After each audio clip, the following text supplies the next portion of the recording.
In this video, we're going to start looking at Chapter 2, which is Motion in One Dimension. When talking about motion, we look at the branch of physics called dynamics.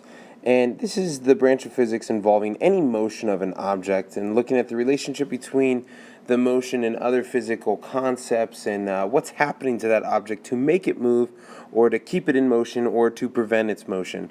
And the first subset of dynamics is a subject called kinematics. And in kinematics, we're interested in the description of the motion itself. Not necessarily what's causing the motion, but the description of the motion. Any motion will involve three basic concepts, and those are the three concepts that we're going to talk about in this video here today. And those are displacement, velocity, and acceleration. And we use these concepts to study the motion of an object. So first, let's have a very brief background of how ancient civilizations studied motion, and it started back with the Sumerians and Egyptians, and they mainly looked at the motion of heavenly bodies, talking about the stars and the moon and other planets. And then the Greeks came along and they also looked at heavenly bodies, but they took a more systematic approach and were more detailed in their studies. And they had a geocentric model, meaning the Earth was the center of everything. Then Copernicus came along, and he developed the heliocentric system that we use today. And what that means is just the sun is the center of our solar system. And then after Copernicus was Galileo, and he made more astronomical observations with his telescope that he designed, and he found experimental evidence to describe the motion. And he used that experimental evidence to quantify the motion that he studied. So we are going to continue in this Galilean or even Newtonian way of looking at physics. And Newtonian is from Sir Isaac Newton, and we'll get into some of his contributions later. But we're going to take this viewpoint in studying motion and overall studying physics. So to first study motion, we have to look at the idea of position. And to talk about position, we have to define it in terms of a frame of reference. So this typically means that we choose a coordinate system and we choose a coordinate axis. So we pick where is 0, where's our origin, and this basically defines our starting point for measuring motion. We have to have some starting point from which we measure to give a distance. And in one-dimensional motion, this typically is just on the x-axis or the y-axis. Not both. It's one-dimensional, keep in mind, so it's one or the other. Typically, we will pick the x-axis in one-dimensional motion, and we have this idea of displacement, and that is the change in position of an object. So an object may start at an initial position that we're going to call xi, x sub I for initial, and it will end at a final position that we'll call x sub f. And the difference between these two is our displacement or a change in position. And typically, the standard units that we're going to use are meters. Let's look at an example here. On the right, we have two positions of a car. We have position A to start, and then we have position B to end here. So our final position is at the 52 meters, and our initial position was at 30 meters, and that's describing the position compared to some 0 point. Now, in this case, we don't really care where 0 is. We're just picking a 0, and at position A, car is 30 meters from 0, and at position B, car is 52 meters from 0, so its change in position, or its displacement, is 22 meters. Now, one of the keys here is this displacement is positive. And what that means is that indicates that the motion was in the positive x direction. We went from a small position to a bigger position. So it's a positive direction. Whereas if we look at from C to F, we go from a position of positive 38 meters to a negative 53 meters. And that negative means we're to the left of the 0 point. And so our change in position from C to F is a negative 91 meters, and the displacement is negative, telling us that we move to the left or the negative x direction. if we look at these positions graphically, meaning we're going to graph each of these positions with respect to time. So on the y-axis here, this is our position, and on the x-axis, we have our time. And so as time goes on, our position changes. And we can learn a lot from this graph, and we're going to spend a lot of time delving into what exactly this graph tells us about the motion of an object. And it's very important to be able to interpret a graph like this, a position versus time graph, and give information about an object's motion. So in this scenario, the time that it takes to go from position A to B to C to D to E to F is 10 seconds. So they're constant intervals. And so the time that elapses from A to B is 10 seconds, this time right here. But we look at the change in position from A to B, and that change is the displacement that we found earlier, that 22 meters from position A to position B. So we talk about delta x is 22 meters, and delta t is 10 seconds. So the change in time is 10 seconds. The change in position, or the displacement, is 22 meters. We could find the change in position or the displacement from any two positions, A to C, A to D, A to E, or even D to F, any two positions. We could find the displacement and also the time interval over which that displacement occurred. In talking about change in position and change in time, we have to bring in the idea of vectors versus scalars. A vector is a quantity that needs both magnitude, which is talking about the size, so a number like 22 meters, and a direction to completely describe it. So when we talk about displacement, we say that it is a positive 22 meters. That tells us that it's in the positive x direction, that gives us direction, and then it has a quantity of 22. So we typically use the positive or negative sign to use our direction, meaning the positive direction or negative direction. And when we're talking about the x-axis, that's right and left. Typically we say to the right is positive and to the left is negative. However, if we want to redeclare our frame of reference, that could be switched. We could have left is positive and right is negative. Scalars, however, are completely described by magnitude only.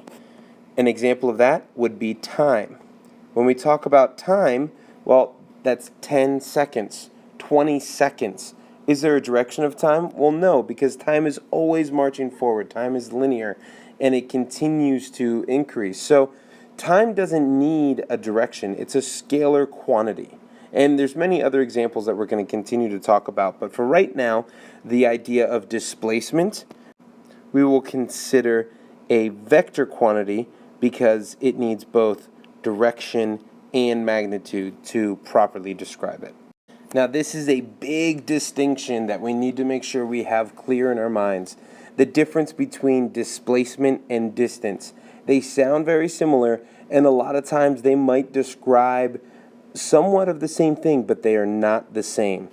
The displacement of an object is both the magnitude and the direction. However, the distance is just the magnitude.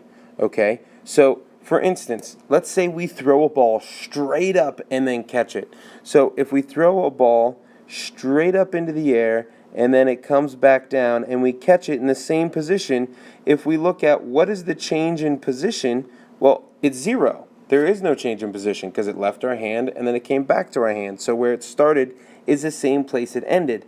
However, the distance traveled is different. It traveled some distance up, and we can call that X or Y or whatever you want, and then it traveled that same distance back down. Another way you can think of it is that displacement is independent of path. It only looks at position, where distance is dependent upon the path. It depends on what path you take to determine the distance that you travel. The rate at which an object moves can be described as speed, and we say the average speed of an object is defined as the total distance traveled divided by the total time elapsed. And so if we take the path length, and this is important, that is the path length, and we divide by the elapsed time, we get the speed. And once again, speed is a scalar quantity. So think about the speedometer on your car. When you're driving down the road, it tells you a speed that you're going, which is in miles per hour, which we will not use typically in this class. We will use meters per second or kilometers per hour because those are the SI units. But that tells you a speed you're going. Does not give you direction, does not give you anything but the relative speed that your car is traveling at that moment. Average speed totally ignores any variations in the object's actual motion during the trip. The path length and the total time are all that is important. So it doesn't matter if we have any twists or turns. It's just totally dependent upon the path length, the distance traveled, so the reading on your odometer, and the time that it takes to travel that distance. Both will be positive, so speed will also be positive. So since the distance traveled is positive and the time that elapses is positive, the quotient of those two quantities will also be positive. And as I mentioned before, the SI units are meters per second, and sometimes we'll even jump up to kilometers per hour. Velocity, however, may look the same on the surface, but is very different. Velocity is the time it takes for an object to undergo a displacement. So right off the bat, instead of talking about a distance traveled, it's a displacement. So this is a vector instead of a scalar.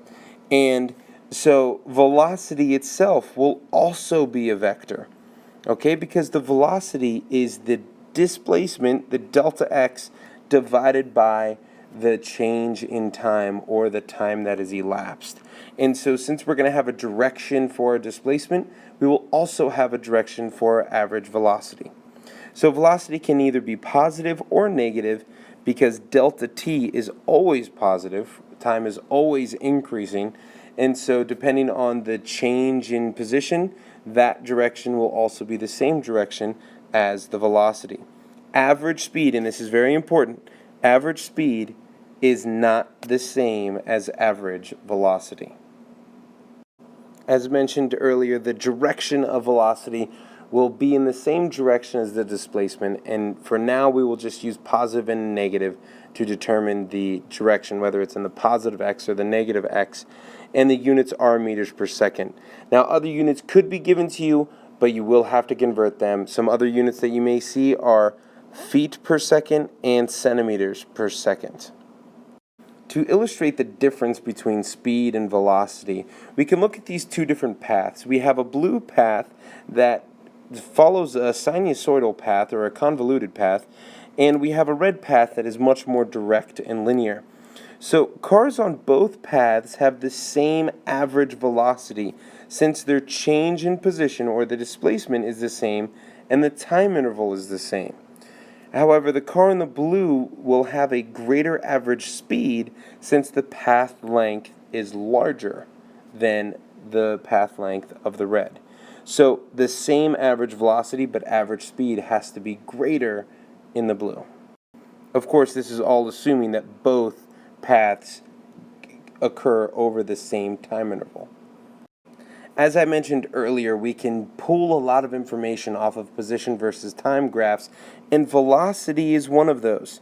So if we have a position versus time, we can take velocity from that graph, and the average velocity is the slope of the line joining the initial and final points on the graph.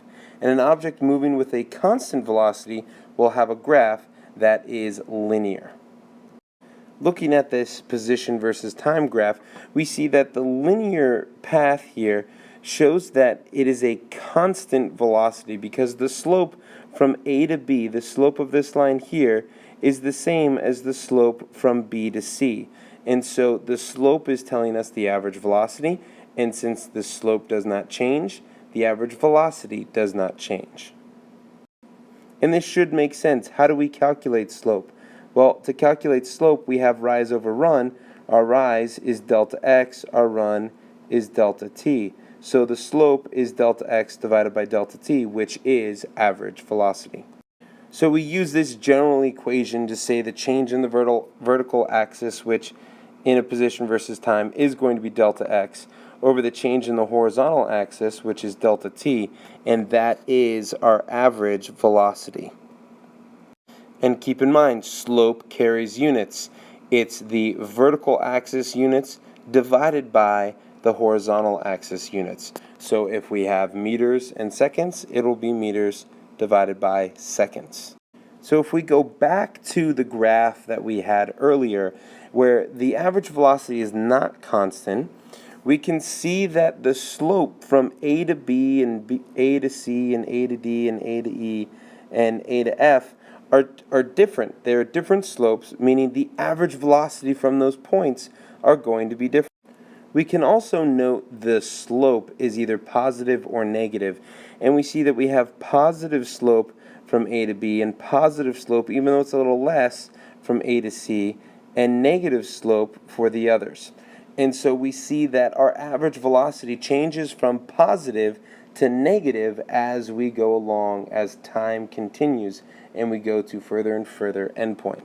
Now, in your book, you're going to see an equation that looks like this and says that the limit of the average velocity as the time interval becomes infinitesimally small, or as the time interval approaches zero, that gives us the instantaneous velocity.